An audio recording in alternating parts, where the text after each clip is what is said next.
د میدان وردګو ولایت والي قاری بختیار معاذ او ورسره مل پلاوي د یاد ولایت مهاجرینو ښارګوټي څخه لیدنه وکړه. دوی وایي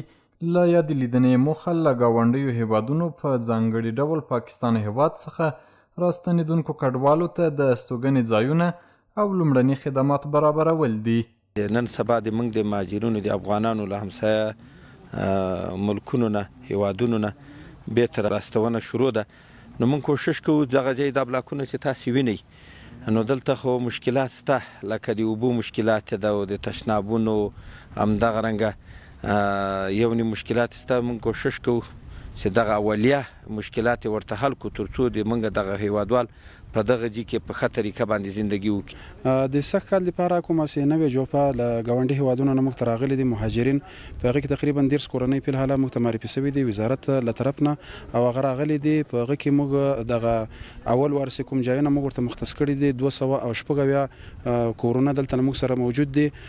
خو اگر چې دغه هغه ځایونه خراب دي کورونه خراب دي د استوګنې داسې خاص وړ نه دي خو کوم کې برابر دي دغه لپاره موږ دا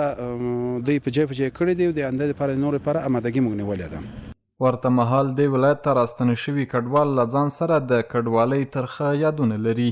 همدارنګه خپل ټاټوبي ته د راتګ سربیره د اسلامي امارت له رویه او خدماتو خوښي څرګندوي. موږ له پاکستان ډیر سخت پوره راغلي یو ډیر په تکلیف راغلي ډیر سخت موږ سره تکلیف راکړی ده په دې باندې چې موږ به میلې ته ولاړو میلې کې به ګاډي رس په اخره کړي موږ ځای کې به نیولو مغالطه به شکول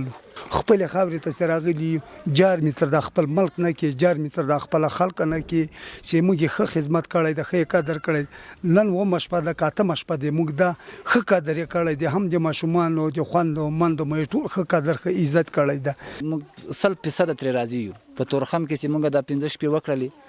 موږ ته خوراکونه ملاوېده او خې هر وخت را باندې پام کول او خې سړی اوبه راته پاکې ملاوېدلې چا بد رویه نه در سره کړې